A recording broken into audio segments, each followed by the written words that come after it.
Hello again, everybody, and welcome back to Transformers TCG Deck Techs, where we dare to think outside the box and we have fun doing it.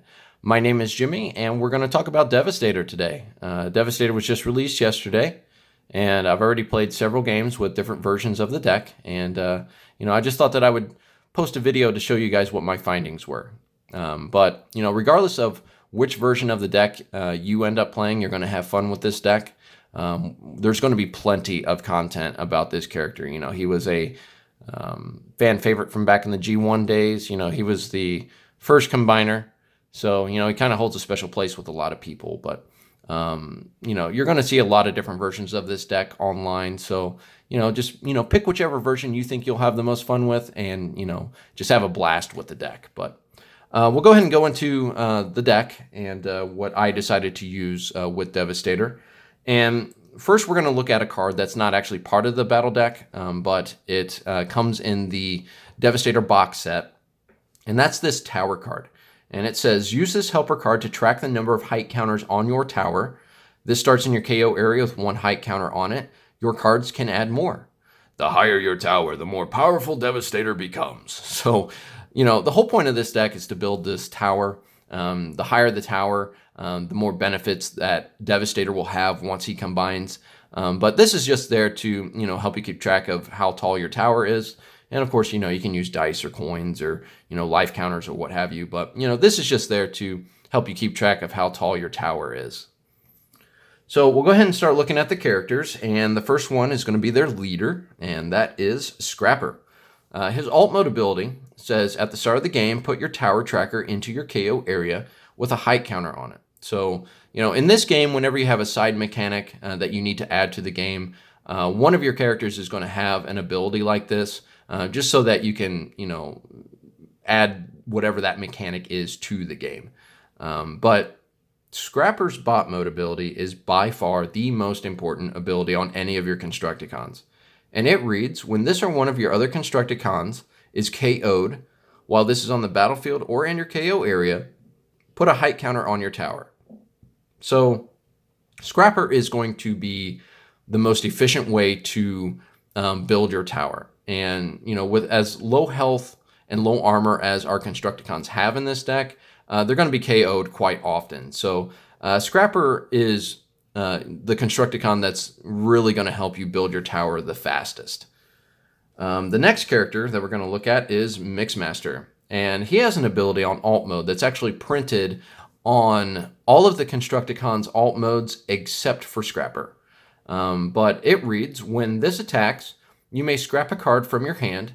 If you do, put a height counter on your tower. So I was finding that I was transforming Scrapper into bot mode on the first turn, but I was attacking primarily in alt mode so that I could start building my tower. I wouldn't transform my characters to bot mode until they were in the KO area, just so that I could keep attacking in alt mode. But Mixmaster on his bot mode side has no ability. So, because he has the same stats in alt mode and bot mode, there's really no reason to transform him before he's knocked out. So we're going to leave Mixmaster in alt mode and attack in alt mode with him so we can build our tower more quickly. The next character is Scavenger. And again, he has the same alt mode ability as 5 of the Constructicons have, but his bot mode ability says Tough One. Now, this is an exclusively orange and white deck, so there's not any blue in this deck, and you really need blue in your deck to use Tough. So, we're not going to be transforming him to bot mode pretty much at all in this deck. We're just going to keep him in alt mode to, help build our tower. The next character is Long Haul. And again, same alt mode ability, but his bot mode says Bold One. Now, orange decks love bold, but I found that, flipping the extra card for that bold is not more beneficial to the deck than building your tower. So really with Long Haul, unless there's a specific situation where we need to try to get that one extra damage through, we're going to be attacking in alt mode with Long Haul. Now, the next two characters are a little bit different. There comes a situation where, because of how many characters you have, you will be untapping when your opponent has all tapped characters, you have all tapped characters. You both untap all your characters, and you're going to have to make a transformation from alt mode to bot mode with your Constructicons. So one of the characters that I found was a good candidate for that was Hook. And, again, he has the same alt mode ability, but his bot mode ability, he has Pierce 1. And, regardless of the type of deck you're playing against, you're going to be running into armor, So this was one of the candidates that I chose to keep back as one of my last attackers because, like I said, just the way that the game progresses, you're going to have to make a transformation from alt mode to bot mode, to make sure that you're able to combine into Devastator as quickly as possible. But the Pierce is relevant because you're going to be dealing 1 damage with Hook when you attack in bot mode. So he's a good candidate for when that situation comes up. But a better candidate for that is Bone Crusher. Again, same alt mode ability, but his bot mode ability is Pierce 2. So the types of decks that I ran up against, a lot of them are heavy blue. But even the decks that are exclusively orange, have characters that are going to have armor. So the Pierce 2 is going to be relevant. We want to be able to deal as much damage as possible. So there was a lot of times I was just keeping Bone Crusher back as my last attacker to make sure that he survives the first round of attacks before everybody untaps. So try to keep Bone Crusher back for that situation. So we've looked at the Constructicons, so now let's go ahead and look and see what Devastator does. And Devastator has 3 different abilities on his combiner cards. It reads, when this is combined, repair an amount of damage from him equal to the height of your tower. While your tower is 6 or higher, this has Bolt 2. While your tower is 10 or higher, change this character's base attack from 6 to 10. So obviously the higher the tower, the more powerful Devastator is going to become. It's an all orange deck, so that Bold 2 is really good. Having as much damage on Devastator is fantastic, and so being base 10 instead of base 6 is awesome. But we're going to be taking a lot of damage with this deck because it's an all orange deck. So that first ability where he heals himself is very relevant. There was a lot of times where I just had Scrapper left, and he only had 7 health, but I had 12 or 13 counters on my tower, so when I combined into Devastator, Devastator was at 20 health. So, that's a very relevant part of Devastator and really shouldn't be dismissed. But the Bolt 2 is awesome. Having base 10 damage is awesome, and Devastator really does hit like a truck in this deck once you combine. So, those are the characters. So now we're going to take a look at the battle deck, and we're going to start with an obvious inclusion, and that is the Constructicon Enigma. And it reads, if you have Devastator on the battlefield, repair 1 damage from him, then put a height counter on your tower.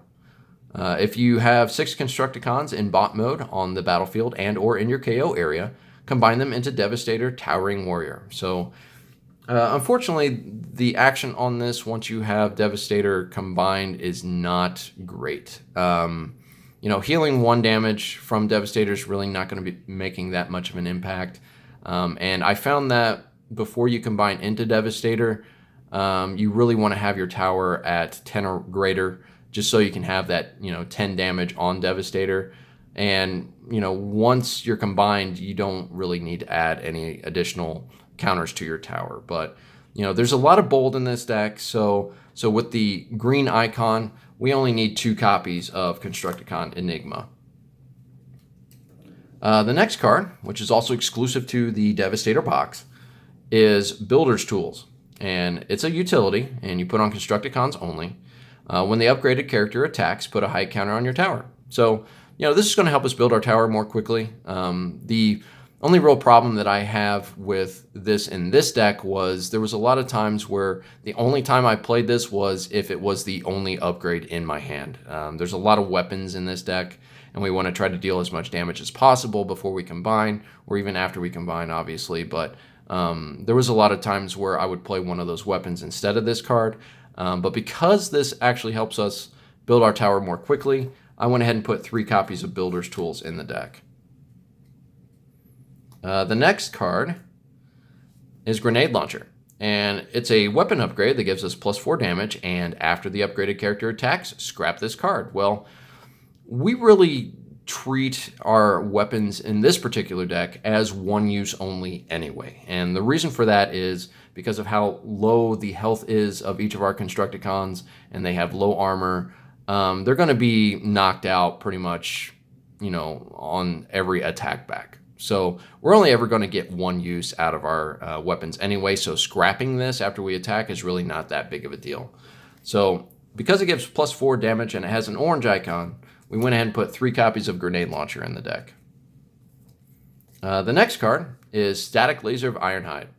And it's a weapon that gives +3 damage, and it says when the upgraded character is not Ironhide and it attacks, do 2 damage to it. So Ironhide is nowhere to be found in this deck. All of our characters are definitely not Ironhide. So we put this on one of our characters, they attack, they're going to be taking 2 damage. But again, and this is going to kind of sound like a broken record throughout this video, but our characters are going to be one-shotted whenever they're attacked back, unless we're going up against a heavy blue deck that has low damage and is relying on Pierce to do its damage. Our characters are going to be knocked out, and kind of, sort of, in this deck, we want them to be knocked out so that we can build our tower more quickly. But dealing 2 damage to one of our characters is pretty irrelevant in this version of the deck. But because it gives +3 damage, I went ahead and put 3 copies of Static Laser of Ironhide in the deck. The next card is Erratic Lightning, and it's a weapon that gives +3 damage and -1 armor. So again, our characters are going to go down quickly regardless of how much armor they have, and regardless of how much health they have remaining. So giving -1 armor to one of our characters, again, is not that big of a deal, and +3 damage is awesome. So we went ahead and put 3 copies of Erratic Lightning in the deck. The next card is Power Punch, and this is a weapon that gives our character Bold 3, and after the upgraded character attacks, we scrap this card. So again, our characters are going to be one-shotted pretty much every time, so having this as a single use only weapon is not that big of a deal. But Bold 3 is amazing in this deck, so we went ahead and put 3 copies of Power Punch in the deck. Okay, so the next card is going to help us take care of opposing armors, and that is Bashing Shield. And it has an orange icon, which is really why it's in the deck, but it also has a green icon, so we can get it from the cards that we flip. But this is an armor that says when you put this on a character, scrap an enemy armor. So immediately I'm thinking Force Field. Regardless of how much damage we do, Force Field is going to reduce it to 4. We can really sort of get through the armors that grant tough, especially once we combine into Devastator, because there was plenty of times where I was attacking with Devastator for 20 plus damage. So those aren't nearly as important as getting rid of Force Field, but this still gives us the option to take care of those armors as well. But because it has a green icon, I went ahead and put 2 copies of Bashing Shield in the deck. The next upgrade, which is kind of a necessary evil for this type of deck, is Improvised Shield. And it's an armor that gives tough 1. We're never going to play this on our characters. There's no blue in the deck. There's really no reason to. But it has 2 orange icons, so we want to deal as much damage as possible with this deck. So the 2 orange icons are really going to help. But with the alt mode abilities of our characters, we're going to be able to, scrap cards from our hand to build our tower up. So, if you end up with this in your hand, we can go ahead and use it for one of those abilities. So this won't ever really get stuck in your hand, which would be horrible. But, we can actually get rid of this card if we draw into it. So I went ahead and put 3 copies of Improvised Shield in the deck. And along the same lines as Improvised Shield is Peace Through Tyranny. This is an action that says you may KO one of your characters that has 6 stars or more. If you do, take an extra turn after this one. Well, unfortunately, as powerful as that ability is, none of our characters are 6 stars or more. They're all 5 stars or less. So, this is filling the same purpose as Improvised Shield. It has 2 orange icons. And again, we have ways to get this out of our hand if we draw into it, so it's not really that big of a deal. But because we want to deal as much damage as possible, we put 3 copies of Peace Through Tyranny in the deck. The next card is Reckless Charge. And it's an action that says one of your characters gets +4 damage until end of turn. At the end of turn, do 3 damage to it. So all of our characters have at least 4 health. So, doing 3 damage to our character is not going to be that big of a deal. Again, because they're going to get one-shotted when they're attacked back. But, that +4 damage is incredible, even after we combine into Devastator, of course. So I went ahead and put 3 copies of Reckless Charge in the deck. The next card is Supercharge. And this is an action that, reads one of your characters gets bolt 3 until end of turn. So bolt 3 is great for an orange deck. This is kind of self-explanatory. So I went ahead and put 3 copies of Supercharge in the deck. The next card is Incoming Transmission. And this is an action that says draw 2 cards, then put a card from your hand on top of your deck. This card is great in conjunction with the cards that have 2 orange icons because you can stack the top of your deck. But this is really used to make sure that we have an action and an upgrade in our hand. The actions and upgrades in this deck are split pretty much down the middle, so this will help us make sure that we have both. When I was playing the deck, I found that the offense of the deck obviously went down when I didn't play an action and an upgrade on one of my characters. So we really want to try to do that as much as possible. And this card really helps with that. So I went ahead and put 3 copies of Incoming Transmission in the deck. Now, one thing that I did find when I was first playing the deck, this deck wants card draw. I don't really know how much card draw. The deck's only 2 days old, so there's still plenty of playtesting to be done. But I did see that I did need some card draw of some kind. So the first card that we're going to look at that gives us cards is Backup Plan. And it's a card that says scrap your hand, then draw 3 cards. I was running out of gas a lot with this deck. Using the alt modes of the Constructicons, you have to scrap a card to build your tower. Well, I was running out of cards really quickly. So, this was one of the best candidates I found to draw cards with an all-orange deck, especially in this deck, because there's going to be a lot of times where you don't have cards in your hand. So this basically just reads, draw 3 cards. So this is actually incredible for this deck, and I did actually want to add some white to this deck so that I can get some additional flips. So I went ahead and put 3 copies of Backup Plan in the deck. And the next card, which is also exclusive to the Devastator box and is going to be popping up everywhere because of how good it is, and that's Work Overtime. Again, it's got a white icon, so we're going to be getting some additional flips, but it's an action that says if you have fewer than 4 cards in hand, draw cards equal to the difference. Wow, that's actually really good. Like I said before, I was running out of gas with this deck. I was down to 1 or 2 cards easily by turn 3, and I needed ways to refill my hand, and this is a fantastic way to do that. So, because of how great this card is, I went ahead and put 3 copies of Work Overtime in the deck. Okay, guys, so that is the deck, and this is the version that I decided that I'm going to be playing, and it could be very different from the deck that, you find you're going to have the most success with. But regardless of which version of the deck you play, just make sure that you have fun. That's the whole point of this game, is to have as much fun as possible. And I hope that Devastator can be that deck for you. But, like and subscribe if you don't mind. Check out my Patreon account. And never forget that you can win if you dare. Take care, guys.